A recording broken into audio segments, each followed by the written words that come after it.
Welcome back, fight fans, to episode number 190B, the preview show of The Neutral Corner. I am your host, Michael Montero, for Boxing Monthly Magazine and BoxingMonthly.com. And as you can see here, the new issue of Boxing Monthly is out.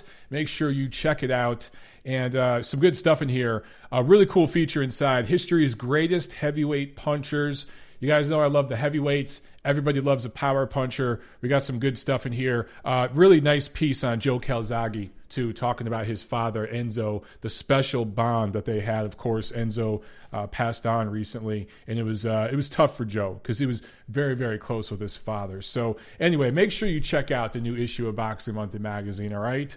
One of the finest boxing publications on planet Earth.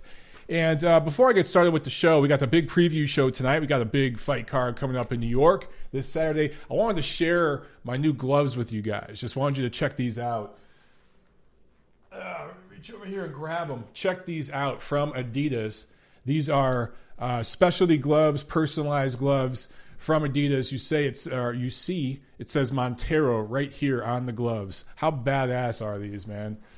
Just wanted to show you guys these. I tested these out, tried them out, and broke them in today. I know the light's a little hot here because I got a couple lights on, so you can't see the color too well. But the metallic light blue, kind of the Kazakhstan blue here. So Jack Alter, if you're on, I know you're going to love these. And then some gold piping around here. These are 16-ounce sparring gloves. You use them to train, but 16-ounce, so I go ahead and spar in these. And then white on the inside here. These are just super, super dope. And, of course, personalized, got the Montero, my name on them. So how cool is that, man? I will give a full review as I use them. So I just broke them in today. We're just worked these in today, in my workout today. Trying to get back at it, back in Atlanta after being gone for 2 weeks on the West Coast. And then guess what? Next week, I'm going to Chicago. So got to thank my man, Alan Gomez, for hooking it up with these, getting these put together for me.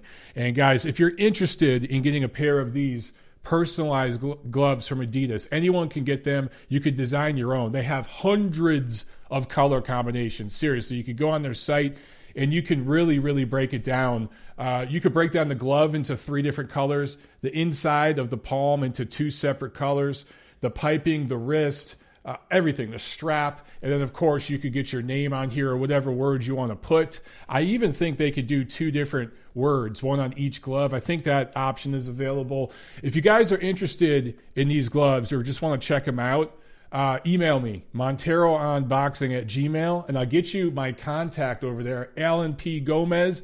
He's the man. There's a couple other guys I know Sal over there too, that will take care of you guys. So make sure that you email me, and I'll give you guys more information about these Adidas gloves. But like I said, I can't do a full detailed review yet. I've only used them once.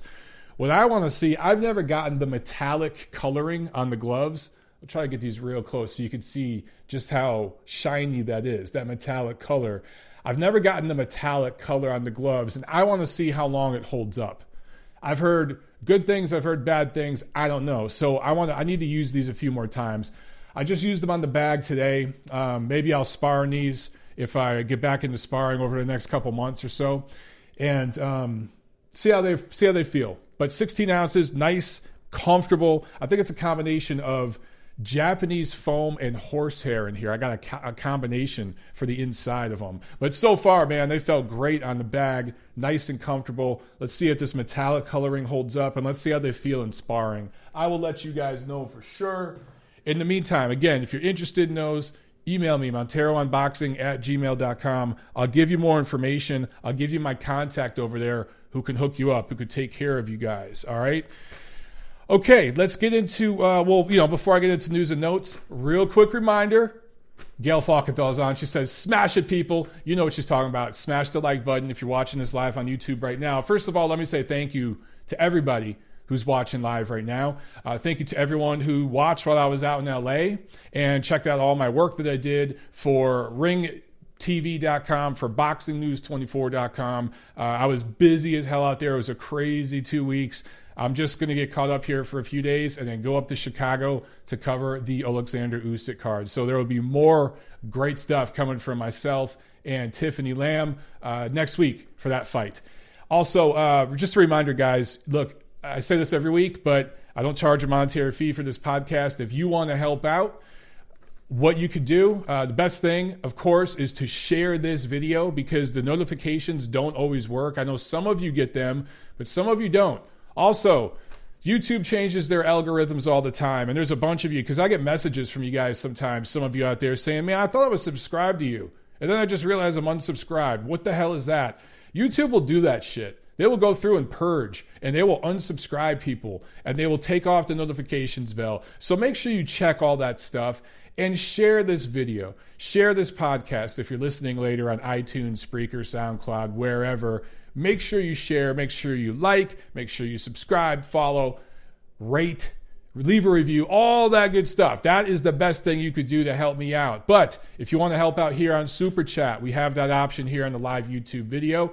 If you want to help out on Patreon, we have that option as well. And of course, we got MOBTs for sale. So, there's a bunch of you guys out there around the world rocking Montero Unboxing t-shirts. That's so awesome. It helps me get my name out there because, I don't play favorites. I don't do nothing but puff pieces like some of these other guys out there in boxing media who literally suck everybody's dick at different times. Every promoter's dick gets sucked or their balls get rubbed and fondled at some point in time, and that's how they get access. You guys know I don't do that. I tell it like it is. I ruffle feathers. I ruffled a lot of feathers in Monday's podcast. I got a lot of hate mail Monday, including from people in the industry that were like, man, you didn't say that stuff about Top Rank. Well, actually, yeah, I did. I actually did. I talked a lot of shit about ESPN pushing the lineal bullshit.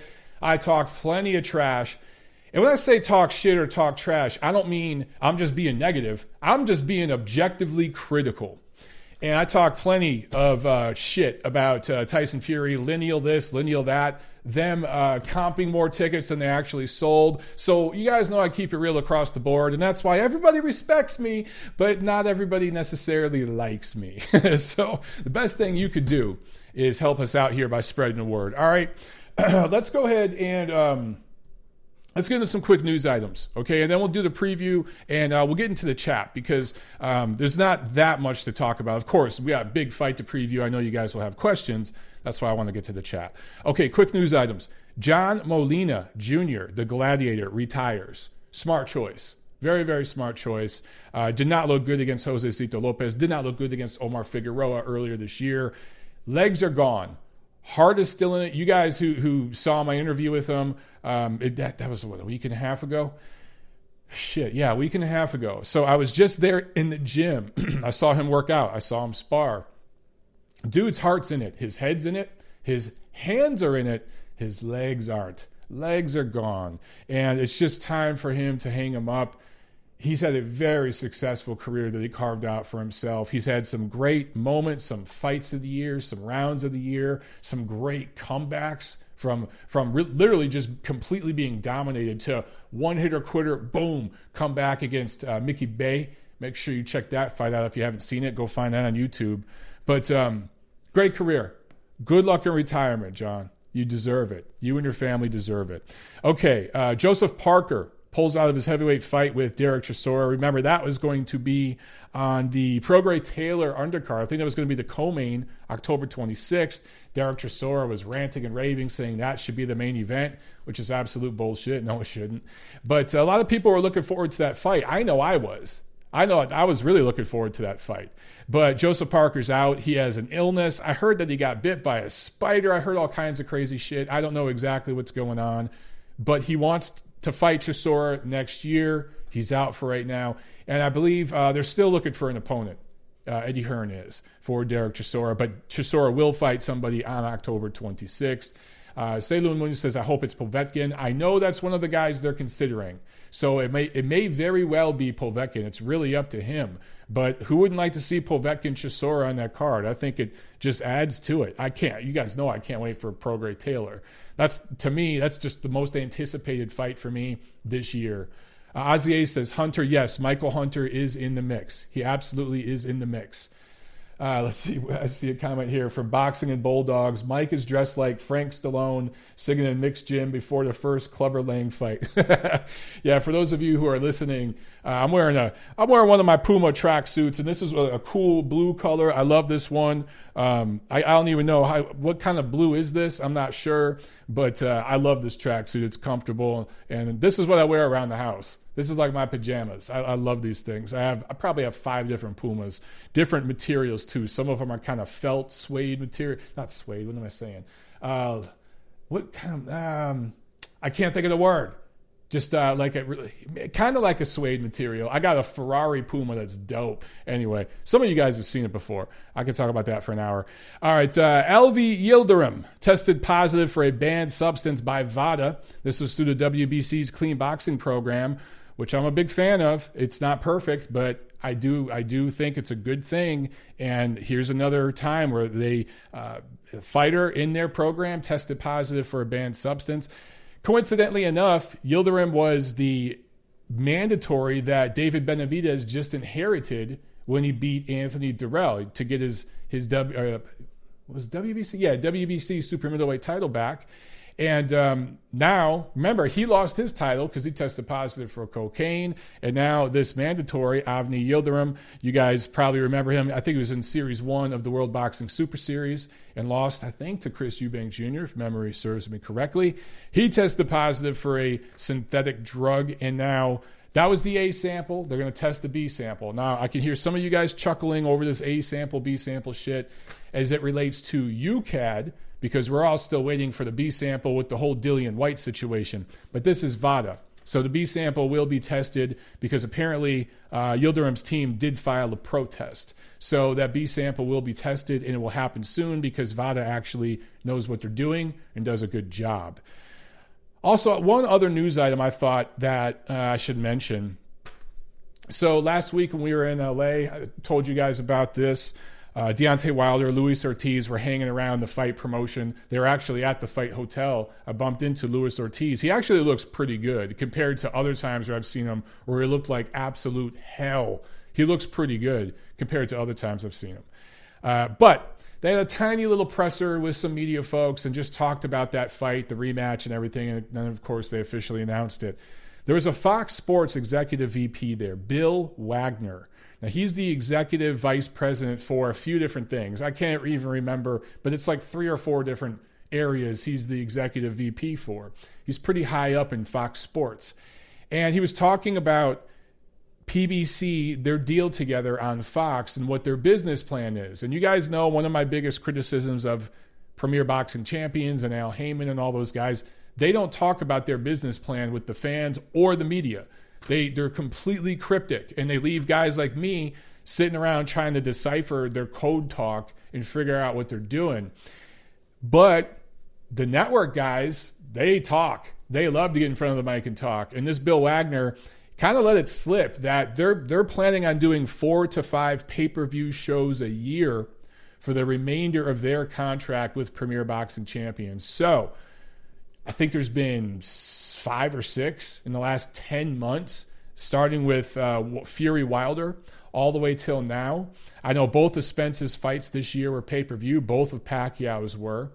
We're about to get another one with the Wilder-Ortiz rematch. That's pay-per-view. So off the top of my head, I want to say it's 6 in less than a year.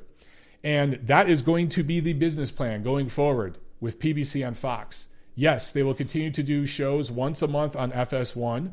They will continue to do regular Fox broadcast here and there, but you're going to get 4 or 5 pay-per-views a year with PBC on Fox. So if that's $80 a pop, guys, you're talking $300, $400 a year if you're a fan of PBC. Now, a lot's talked about, these apps and $5 a month over at ESPN. So you got to pay $60 a year to get Top Rank on ESPN's fights.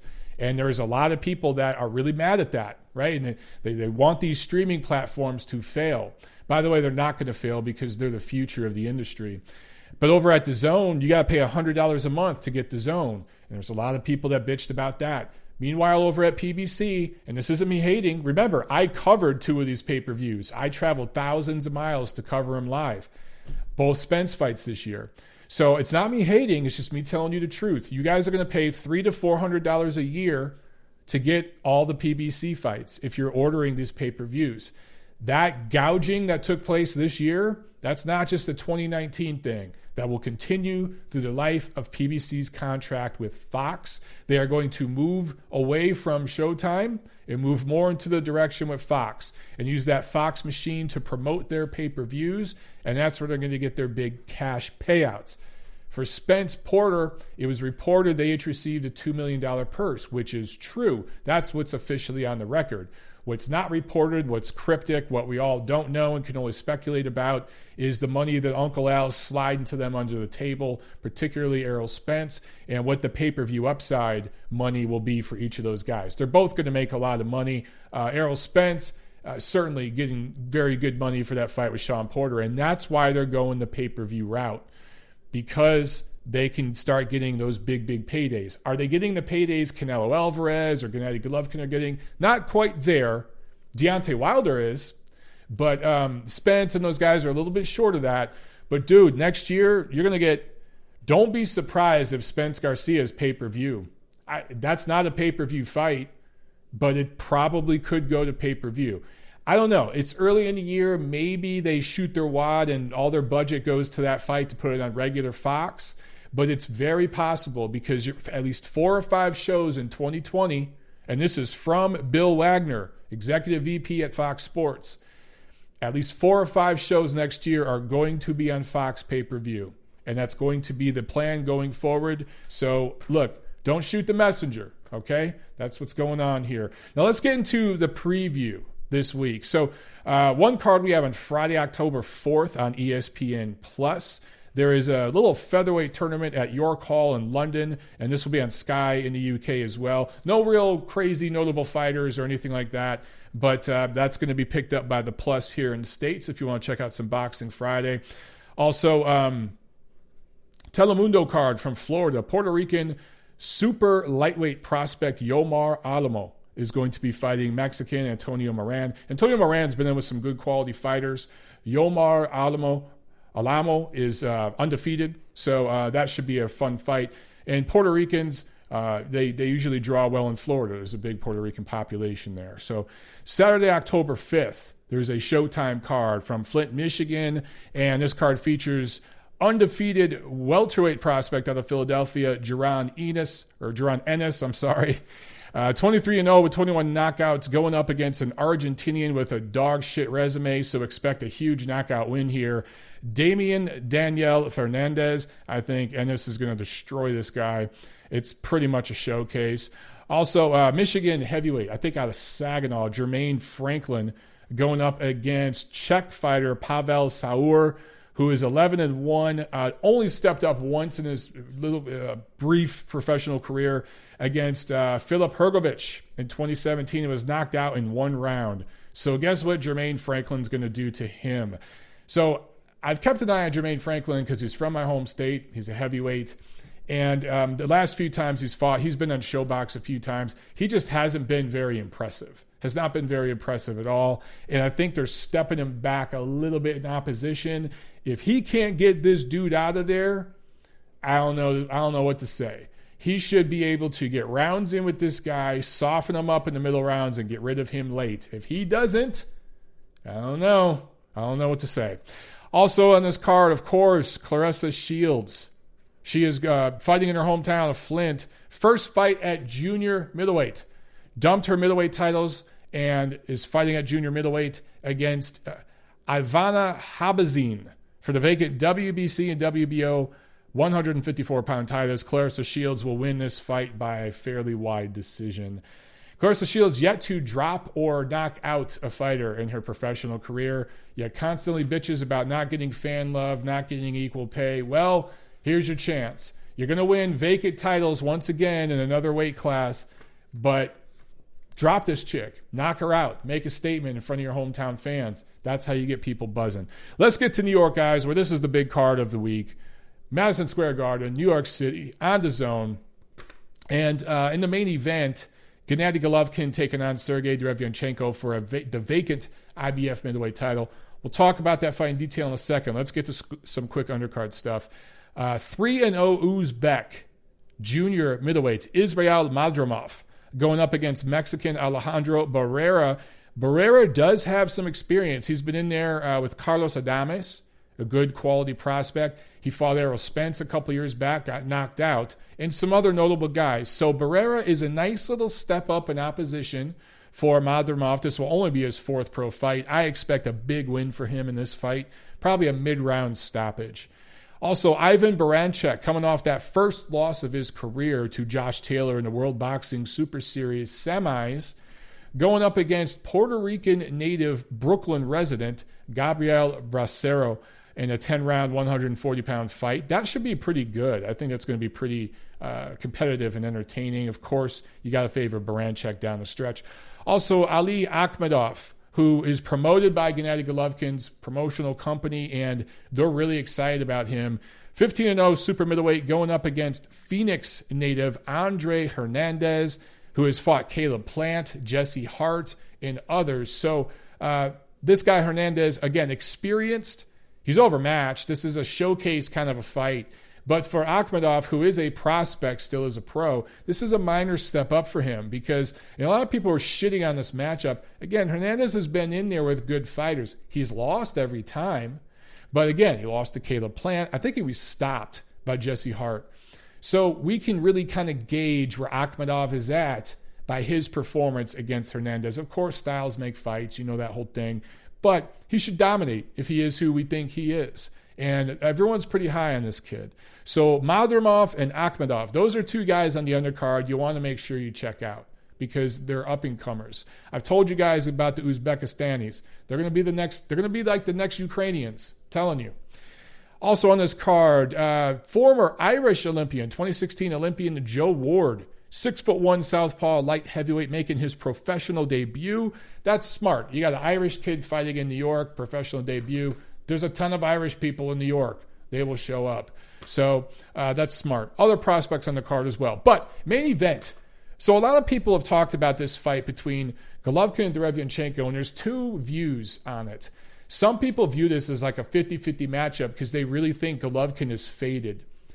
And then some people, they don't know who the hell Derevyanchenko really is, so they view this as another hand-picked opponent that he's going to blow through.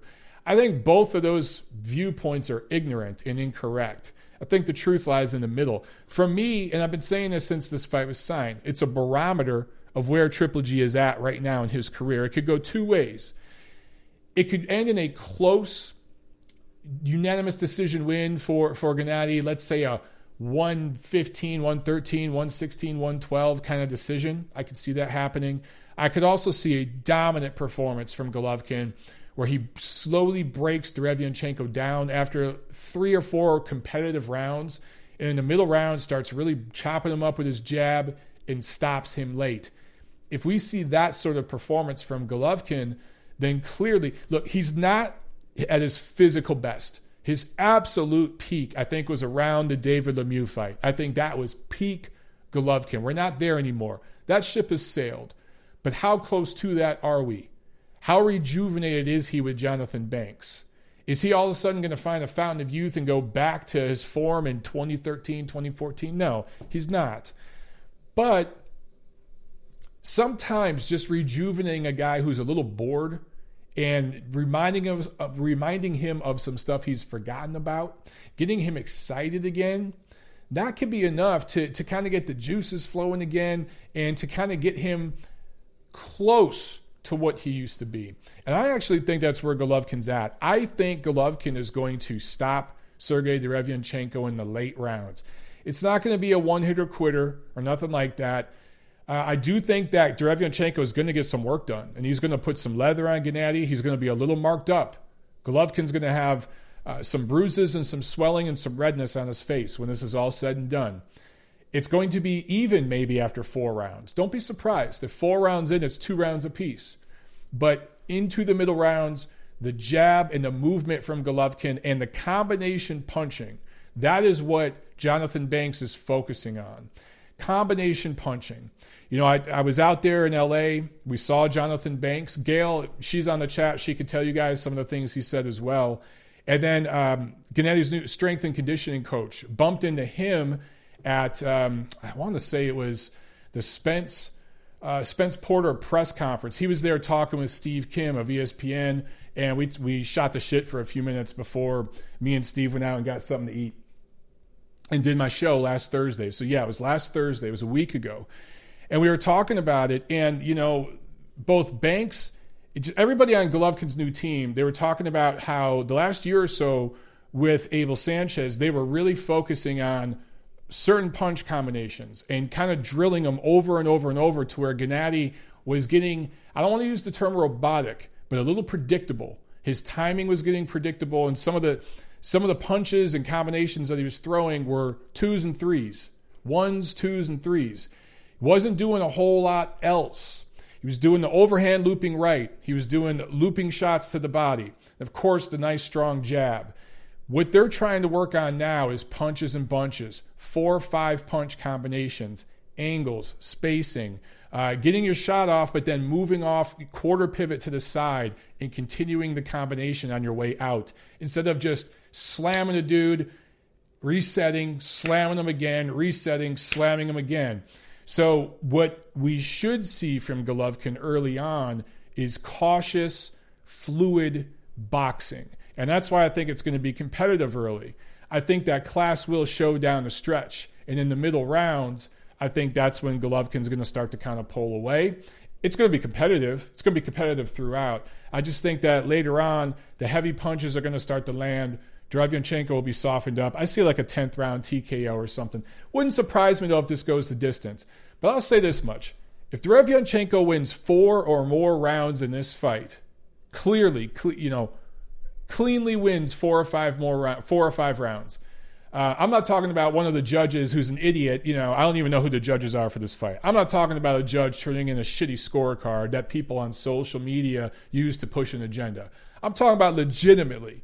If Derevyanchenko wins 4 or 5 rounds in this fight, Golovkin's well past it. He's past it, and that doesn't bode well for him in the third Canelo fight. It might be just what he needs to get that third Canelo fight.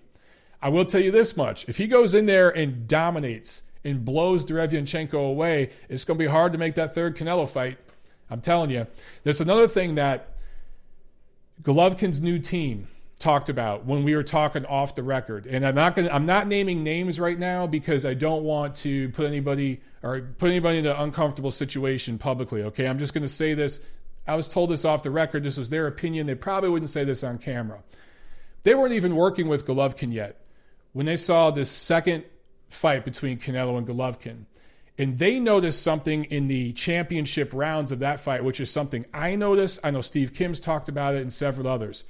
Golovkin won those last few rounds. At least I thought, and a lot of people did.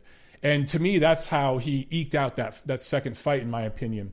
Not everybody agrees. Some people feel that Canelo did enough to win some of those late rounds.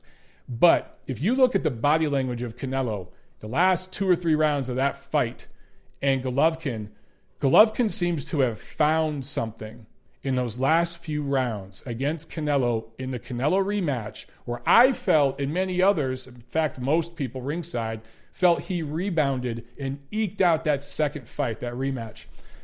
He found something. And what some certain folks on Golovkin's team, his new team, and remember, they weren't part of his team during that fight. They think that Canelo and his team noticed it too. And they think that's why they're hesitant to do the rematch and why they kind of want to wait and see Golovkin against another top 10 guy and see where he's at. They were in a position before they ever fought, the Canelo side was, to wait out Golovkin. And they waited him out to try to get him a little older, and finally they fought him, right? And they eked out that decision in the second fight, and then you're like, whew, wipe the sweat off their brow and thought, okay, let's move forward and get some more money. And got that huge contract with DAZN and everything else. But I'm telling you guys right now, the last few rounds of that rematch, look at the body language. It seems to me that Golovkin found something and you could just see him thinking, shit, if I started doing this in the 3rd or 4th round, shit. That's what I saw. And I think Canelo's side saw that too. And it just makes me wonder about the prospects of a third fight. So I also want to give this comparison. To me, Triple G Derevyanchenko does have parallels to Spence Porter, where I was at last weekend. Both fights in a big market. Spence Porter was in LA, Triple G Derevyanchenko in New York. Also, a lot of people feel Spence might be the best welterweight in the world, was going up against the top 10 welterweight in Sean Porter. Somewhere in the middle, Sean Porter is probably number 6, number 7 in the world, somewhere around there, right? A lot of people feel Golovkin is still the number 1, if not number 2 middleweight in the world, going up against the guy who's probably the 6th, 7th, maybe the 5th best middleweight right now in Derevyanchenko. So in terms of what's on the line, there's a lot on the line. It's 2 top 10 guys. Maybe one of them is the top guy in a division fighting.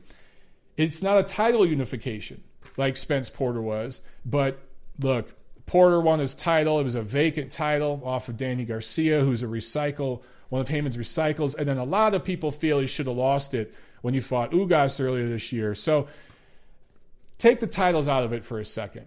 And I should state that this fight between Golovkin and Derevyanchenko was for a vacant title as well, although it was a title that Golovkin once held. Just when you look at the stakes of the fight, 2 top 10 guys. One is either the 1st or 2nd best in the division. The other guy's 5th or 6th best. So that's what we saw last weekend. That's what we're getting this weekend. So in other words, you should be just as hyped up for this fight as you were for last Saturday's fight. It's just as important. And in fact, if a third fight with Canelo is on the horizon, the stakes are huge for this fight. They're huge. And believe you me, Golden Boy, Oscar De La Hoya, Eric Gomez, Team Canelo, the Reynosos, they're all going to be watching this fight to see what Golovkin looks like. Also, comparisons to Spence Porter. Going into that fight, I was one of the guys who said, look, Spence hasn't been matched very hard. It's not all his fault because he has been avoided. But I told everybody, Porter is going to be the toughest opponent of his career. He's the best opponent of his career.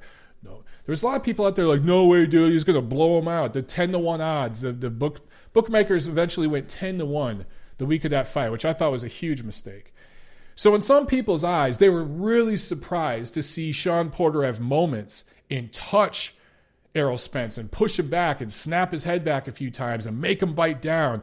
That didn't surprise me at all. Didn't surprise me at all. It's what I expected. I expected Porter to win 4 or 5 rounds. I really did. You guys know this because you watch my show. It's the same thing here with Derevyanchenko. He's going to put leather on Golovkin. I'm saying it now. He's going to have moments. He's going to be very competitive. And I wouldn't be surprised. I said 4 rounds earlier, but man, halfway through this fight, it might be 3 rounds apiece. I don't think it will, but it wouldn't surprise me. So there will be some people out there, and you know the agenda with Golovkin, that some people have this anti-Golovkin thing. If Derevyanchenko has moments, if he snaps Golovkin's head back a few times, if he marks him up, bruises him, or cuts him, there are going to be some people out there that take that and exaggerate what Derevyanchenko accomplished and maybe give him rounds he doesn't deserve, give him credit, too much credit, which is what I think some people did with Sean Porter. So I think there are going to be parallels between last week and this week, but it will be interesting to watch the different way it's pushed because of the agendas out there on social media and in the boxing media. So, guys, that's the way I see it. The preview. Let's get to the chat. Get the questions in. Let's chat it up here. Chad Fletcher says, hit the like button. He's damn right. Smash that like button. Marshall Ministry says, I think you're talking about Golovkin. Golovkin did beat Jacobs at least once. Yeah, that's how most people feel. Look, I'll say it. I've said it before. I'll say it again. The first Golovkin-Canelo fight, I think Golovkin clearly won. The second fight could have won either way. I thought Golovkin edged it. If you feel Canelo edged it, fine. I'm cool with that. As far as I'm concerned, a third fight has to happen because it's a rubber match. They have to fight again. Goodfellas Pulp Fiction asks, how does Ryan Garcia beat a prime pretty boy Floyd? You must be talking to somebody in the chat because that's got to be a troll. A prime pretty boy Floyd wipes his ass with Ryan Garcia. You guys are chatting amongst yourself. If you got questions for me, get them in, man.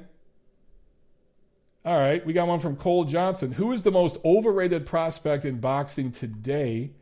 I guess that's who you talk to, man. But in my opinion, when you look at what he's being paid and the attention he gets and everything else, I got to say Ryan Garcia. And it's not because he's a bad prospect. He's a really good prospect. I just don't. He's making better money right now than some title holders. That's crazy. And the amount of attention he gets on social and stuff has more to do with how he looks.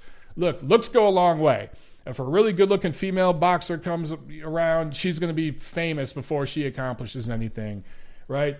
So it goes not just for women, but for men too. Ryan Garcia is building up a huge female fan following. He's a pretty boy. He's a good prospect, don't get me wrong, but he has massive flaws, and he's getting paid like a title holder already. So in that respect, maybe it's Ryan Garcia. And then who's the kid that PBC has where they called him Prospect of the Year? I think he's a kid out of Michigan. Is it Joey Spencer? If that's who, yeah, I think it was Joey Spencer. Looked better in his last fight, but he's not Prospect of the Year. That's redonkulous. Ozzy asks, Mike, how is Gassiev doing? Is his career over? Almost. Yeah. I asked Steve Kim about that. A couple of you guys did last week too. Murat Gassiev's body is breaking down. He's just breaking down all over the place. He's had multiple injuries. It's crazy because he's so young. I think he's one of these guys that doesn't or didn't do a lot of stretching and did a lot of weightlifting. Weightlifting and not stretching, really bad for boxing. And his body, like his shoulders, are just breaking down. So he's going to be around. I don't know how much longer, and I don't know how effective he'll be because his body's breaking down, bro. I think we've already seen the peak. Sadly, we've already seen the peak of Murat Gassiev. It's a shame. Nurkin asked, have you watched any Derevyanchenko fights besides the Jacobs fights? What do you think? Yeah, I have. I've seen several of his fights well before he fought Derevyanchenko. He was in the World Series of Boxing, I want to say for a few seasons, Derevyanchenko was. So he's a good quality boxer. He's absolutely a legitimate top 10 middleweight, if not top 5 middleweight. Now that Daniel Jacobs has moved up to super middleweight, I think you could call Derevyanchenko top 5. Look, I'm not so sure Jermell Charlo beats him. And I think that Derevyanchenko would have a real good chance against Charlo. I think he'd have a good chance against Andre. I think Andre would eke out a decision win, kind of like Jacobs did. But Derevyanchenko's right there in that mix. And he's more proven than those guys because he's fought better opposition. So he's a damn good fighter. CJ Duncan in the house with the super chat. Thank you so much, my man. He says, watching MLB while on car repairs. Cheers, sir. Cheers to you, my man. Car repairs, good times. I was thinking, man, you're at the shop right now. It's 7:30, but wait, it's not 7:30 for you. So, all right, man. Checking in from Nevada. I love it, bro. Hope you guys are doing well. You got another super chat from Harrison Property. Thank you very, very much, my man. I appreciate it. And he asked, how is Triple G's $100 million allocation structured? So I assume you're talking about the DAZN deal. Number one, I don't believe that $100 million figure. The thing, guys, and this includes Canelo's contract, Tyson Fury's contract with ESPN. When you hear, I'm just going to throw a number out there. When you hear $25 million guarantee purse, that there's always conditions to that. There's fine print. There's conditions that must be met. And they're not getting that for every fight. It's structured differently. These guys at DAZN, they're not stupid. So the investment in Golovkin, it's like there's options there. Okay, I can say that much. I can't give you all the details. I don't have the details. But I can tell you that, yes, there's a certain amount of money that's put forth that's guaranteed, but then there are options. It's almost like little bonuses. If you maybe compare it to an NFL contract where a quarterback, maybe he gets a bonus if he throws more than 20 touchdowns, if he has less than 10 interceptions. If certain conditions are met, he gets more money and he gets the full amount of the contract that's reported through the media. The media is not going to report that shit. Number one, they're not in the room where the contract's being signed. But number two, it doesn't get the same headlines, right? what gets a headline is $100 million. That's what gets headlines. So for Golovkin's deal, it is for 6 fights for 3 years. He's going to fight maybe 3 times a year. It is possible. If he does, then it's going to be shorter than 3 years. But it's more likely he fights twice a year. And so you're going to get him fighting 2 fights this year, 2 fights in 2020, 2 fights in 2021. And then after that, it turns into a promotional thing. And there will be options for more fights with DAZN. But both sides will have options, Golovkin's side and DAZN's side, should they want to continue moving forward together. But if Golovkin never fights again, he will continue to work with DAZN with his promotional company. So he'll just kind of turn into a promoter. And I should note, seeing him last week, and Gail can talk about this if she's still on. Gail, did Gennady not seem more relaxed, more happy, more jovial than he's been recently? It seemed to me around that whole Canelo rematch situation, he was really unhappy. And I think part of him feels he's sold out for the money, and he was kind of doing what a few other people wanted to do as well. Not just him, but maybe he was also playing to someone else's tune, if you will. And now he's doing everything 100% his way. He's completely doing what he wants, the way he wants to do it. How that turns out for him, we'll have to find out. But it just seemed that before he was marching to someone else's tune, kind of, and now he seems so much more relaxed. I think a big part of that is this deal with DAZN, the options it gives him, the freedom, and he is looking into life after boxing. He very clearly already is. He made that very clear. Gail says, to the general group, he was happier, but he's still rather dismayed about the whole boxing business. Yeah, it's a good point, Gail. Yeah, I think he still feels that he got robbed against Canelo. Now, again, I'm not using the R word. The first fight, he was robbed. The first fight against Canelo, he was flat out robbed. He also feels that he was kind of screwed over by the IBF. He feels he shouldn't have been stripped. So he feels the boxing business, has kind of been shitty to him. But you look at the amount of money the guy's made, and now what he's got going forward with his promotional career and stuff, I think clearly boxing's been real good to him as well. And, he's probably got mixed feelings about it. Gail says, if you saw his presser in New York this week, he got a little exacerbated with the boxing media for asking nothing but Canelo questions. Yeah, I annoyed him with some Canelo questions too. I know I did. He was professional about it, but I know I did. Let's see. You guys are talking about Lance Pugmire. He's not happy with the new Triple G demeanor. I don't know what you guys mean by that. I'm just getting caught up in the chat here. So you'll have to give me some details. I didn't even know Lance Pugmire had a podcast. Gail said, Triple G said on record, to me, boxing is an ugly business full of ugly people. He really unloaded on me, and he allowed me to quote him. Yeah, I remember seeing that one, Gail. I think that's when you went and talked to him alone, right? That was the same lunch, but I remember that. Saloon Mooney says, are you totally thrilled for Jamal Charlo versus Dennis Hogan? What the hell are they doing with Jamal Charlo? I find it funny that some of the same people that say Terrence Crawford needs to cross the street and sign with Al Heyman and it's his fault he's not getting big fights, they're completely silent about the Charlos. Or I should say Jamal Charlo, because he's at middleweight right now. Box Doctor says Charlo going to get beat by Hogan. Hogan's got to win 9 rounds to get that decision, bro. I think Charlo's going to beat Hogan.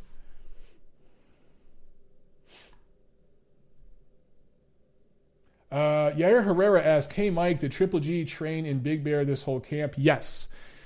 Golovkin is still training up in Big Bear, literally less than a mile from Abel's gym. He's still training at Shane Moses' gym. I don't like it. I don't like the high-altitude training for extensive periods of time for Golovkin. He likes it. I asked a few people about it. He's going to continue to do that. I personally think it's the wrong move. I think it's wearing him down in these fights. He's getting older. I think he should go up there for a couple weeks to start camp and then come back down to the flatland and train with Jonathan Banks in Santa Monica or something like that. That's just what I feel. And I've made my opinion known. I've told plenty of people about that.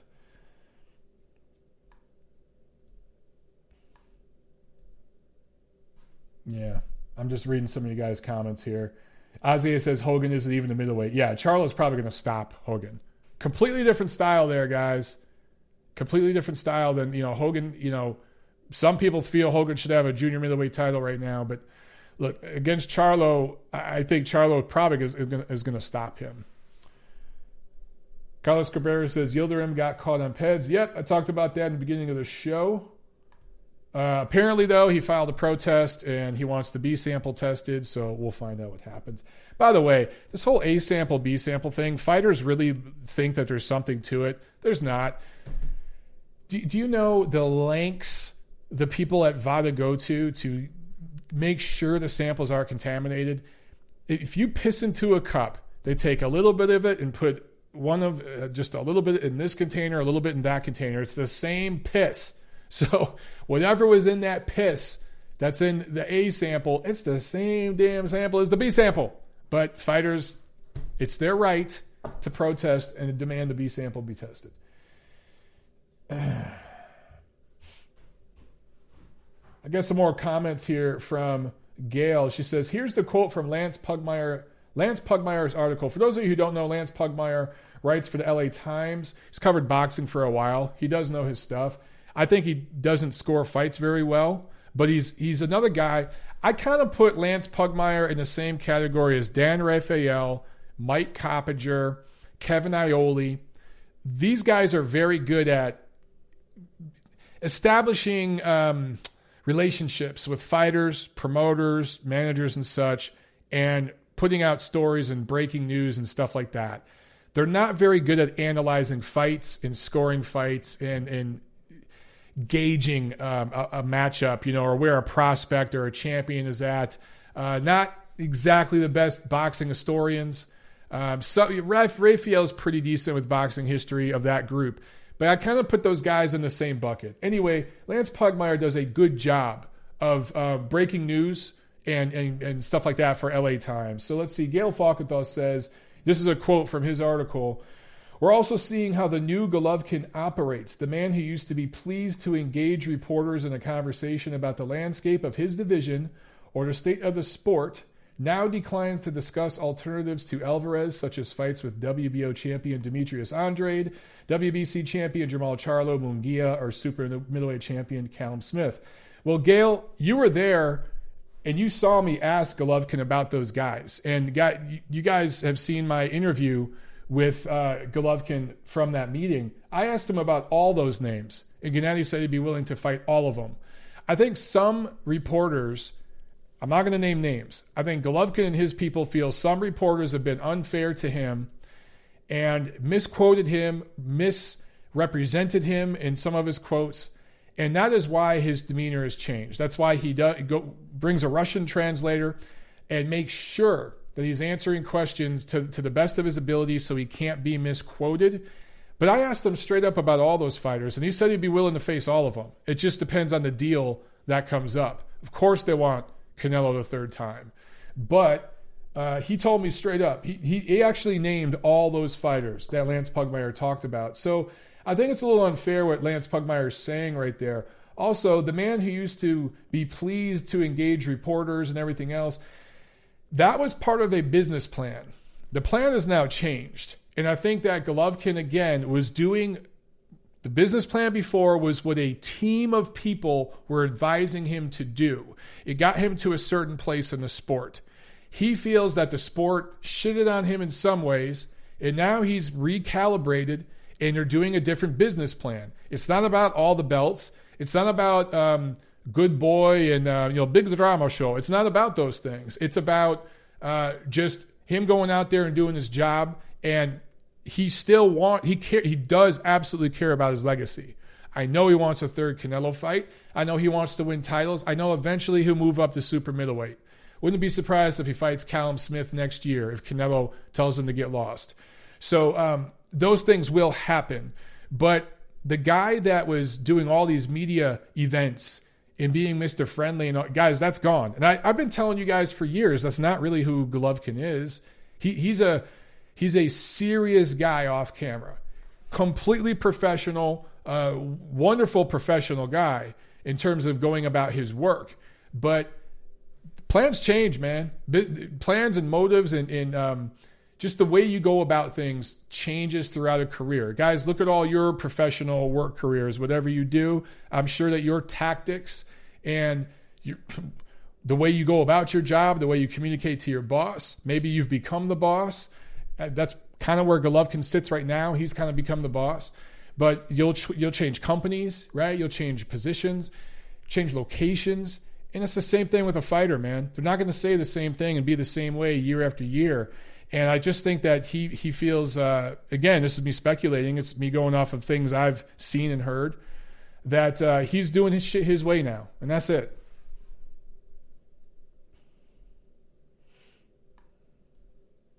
Yeah, Gail says, compare the tone of Golovkin's voice in English and Russian.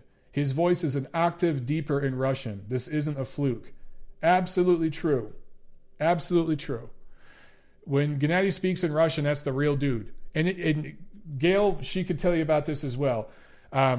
Those of us, I was in the Los Angeles boxing media. I'm still connected, even though I live here in Atlanta. But those of us who were part of Golovkin's journey as he came up saw how different that guy was in the gym when the cameras were off. We saw a different dude. That's the real guy coming out now. So I think, and Lance should know that. He's been around. He's seen. But maybe he hasn't been around Gennady with the cameras off. Maybe he hasn't. So in fairness, maybe he hasn't seen that. I don't know. Saloon Mooney says, I read Billy Joe Saunders turned down Andrade at 168. What's up with that? I'm not sure, Saloon Mooney, but I know that Billy Joe Saunders has turned down a million fights with a million different guys. I don't know if he wants to stay at 68 or go back down to 60. I just can't take the guy seriously. As much as I criticize Demetrius Andrade, I take him a lot more seriously than Billy Joe Saunders right now. And by the way, when they were scheduled to fight originally at 160 before Billy Joe Saunders cheated and got caught cheating, I thought Andrade was going to win that fight. I thought Andrade was going to beat him by a close decision, and I still think that way now. Boxing and Bulldogs asked Mike, is Inoue to top rank a done deal after the World Boxing Super Series? No, not at all a top deal. I know that rumors out there. It's possible. Not at all a done deal. And we don't know yet. So would they like to possibly sign him and everything? Sure. But regardless of what you heard, it's not like that's a done deal. Gail says, Lance worked for a daily newspaper that wasn't printing boxing articles for but for only a handful of times a week. He never went to workouts or hung out in gyms, so now he has to do it for the Atlantic. Well, there you go. So there's a learning curve there.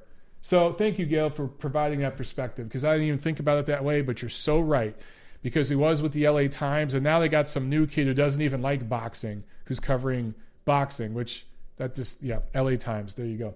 Better than the New York Times, but not by much. But yes, now he's going to gyms and hanging out and seeing a different side. He's actually learning about the sport now. The way that, guys like me, just knowing boxing and understanding it and being around the fighters. You guys know I like to train. I like to go in the gym and hang out with the fighters and train alongside them.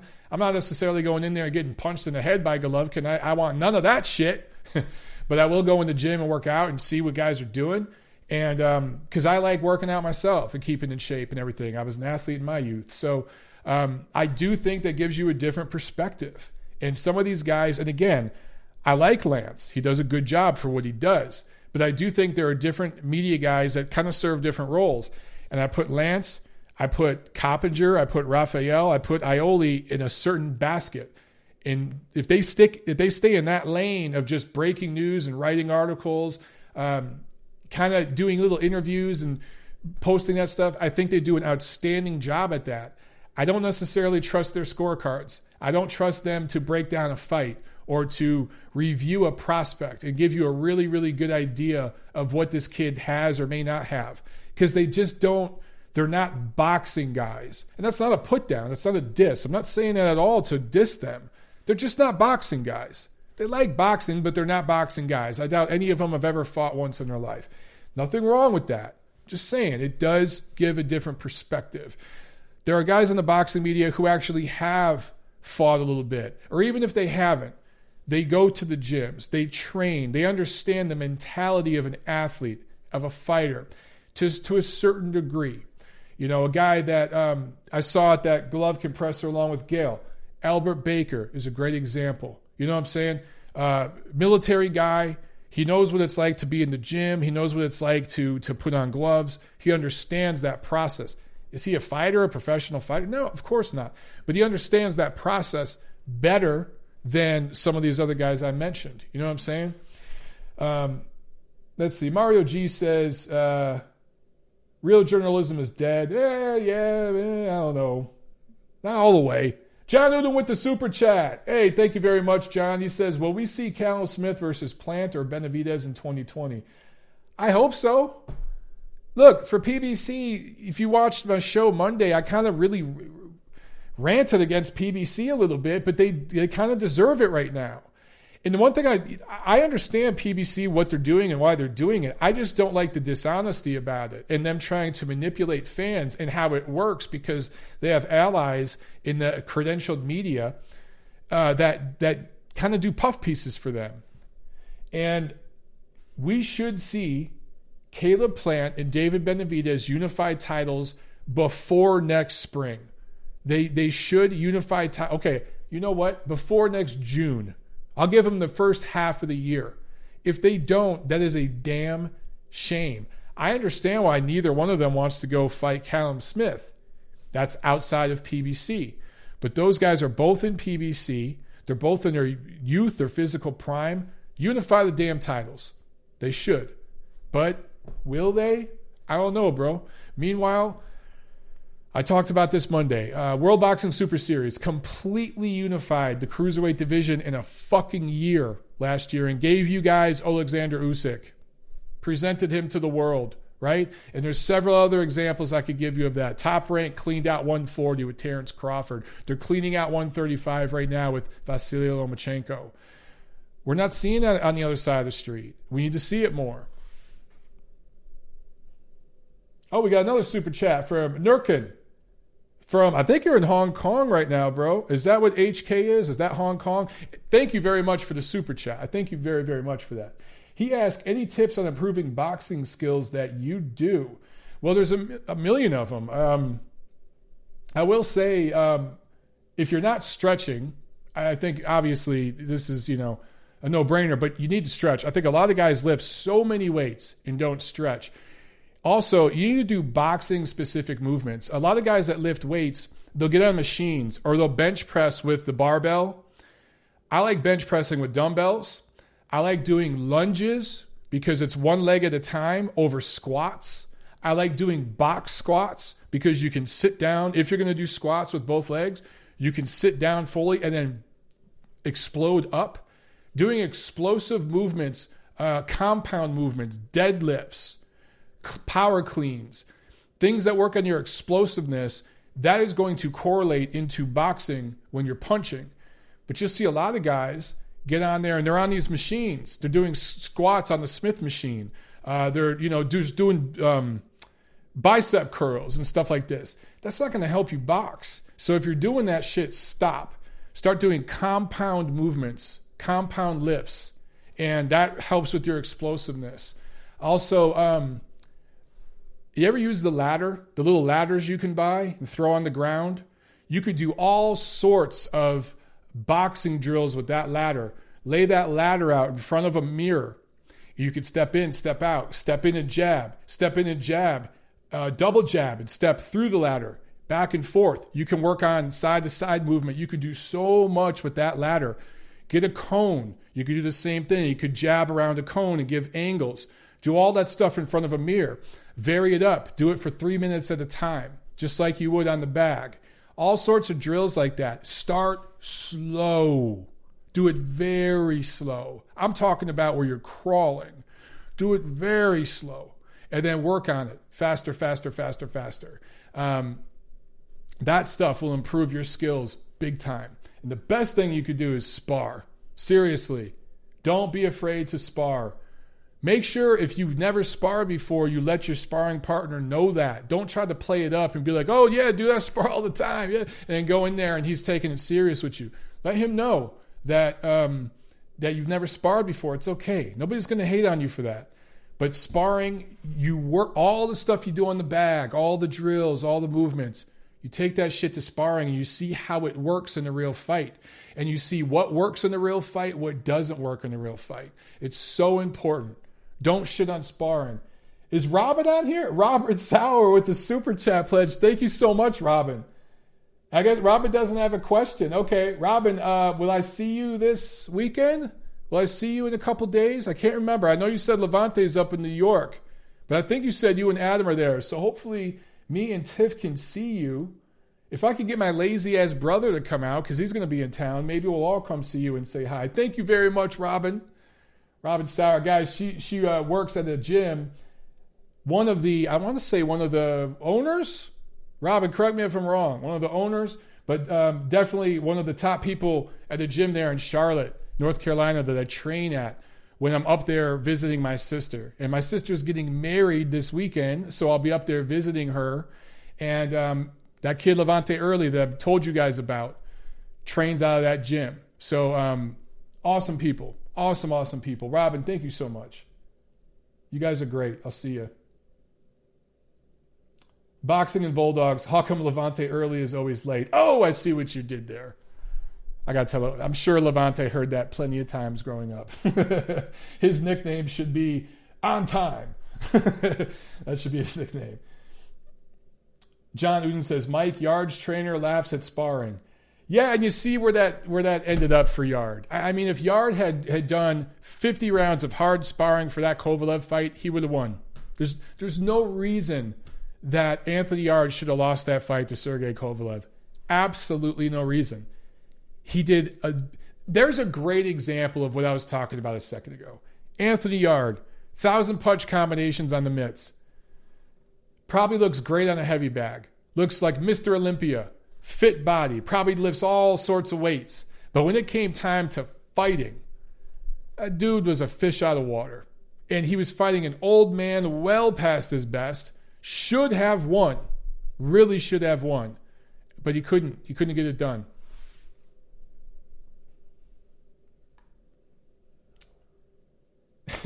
Andre Smith said, am I in the mafia with Grandpa Bob? Grandpa Bob's not in the mafia. But Grandpa Bob has met people in the mafia.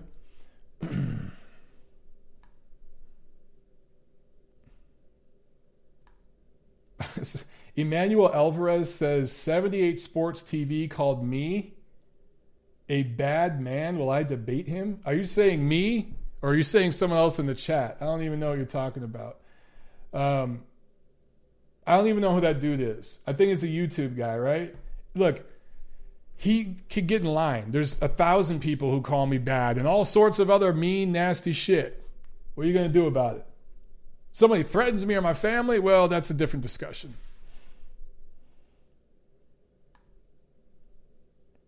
Okay. Last question of the night, and then we're going to jump off, guys, so I can go eat dinner. Scott X Scary asked, who's on the panel of judges that decides who gets in the Hall of Fame? Good question. There's about, I want to say upwards of 200 different people. Sports writers, pundits, analysts, all these people that are chosen. They're chosen. And you kind of get into this group of guys and girls that gets to vote. It's kind of a mess, a really disorganized mess, to be honest with you. But that's the way they do it. So there's a group of panelists, and I think it's up to almost like 200 people now. And they send out these the ballots every year, and you're supposed to pick 3 people. And I guess now they've changed it to where it used to be 5 years from your last fight. Now it's 3 years from your last fight. It's a loaded pool this year. And I do think more than 3 will get in this year, because they also said you're supposed to pick 3. But if there are more than 3 fighters who get 80% or more of the panel voting for them, they'll elect them too. So don't be surprised if you see 4 or 5 fighters from the modern era category get voted in. It wouldn't surprise me at all. But you're at least going to get 3. Carlos Cabrera asked, Mike, where do we get some MOB shirts? Awesome question. And then we're going to end it on that. Email me, monteroonboxing@gmail.com. And that is where you can get them, okay? At one point, we're going to have a store and the whole 9. But for right now, email me, and then we can do it. I'll just let you know. I do it either through PayPal or Venmo or something like that, and I will ship it to you directly, my friend. So email me, monterounboxing@gmail.com. All right, guys, that's it for this show. Make sure you smash that like button and spread the word about this show. Chris Bergen says, get a t-shirt, boys. I just got one sent to the UK. Yes, you did, Chris, and it looks great on you. Chris posted a photo in the pic. Fits perfect. You look like a badass in it. I love it. Thank you for the support, Chris. And thank all of you for the support, for watching. We'll do it again Monday night, all right? Enjoy the fights this weekend. It's going to be fun. I'll see you at the fights.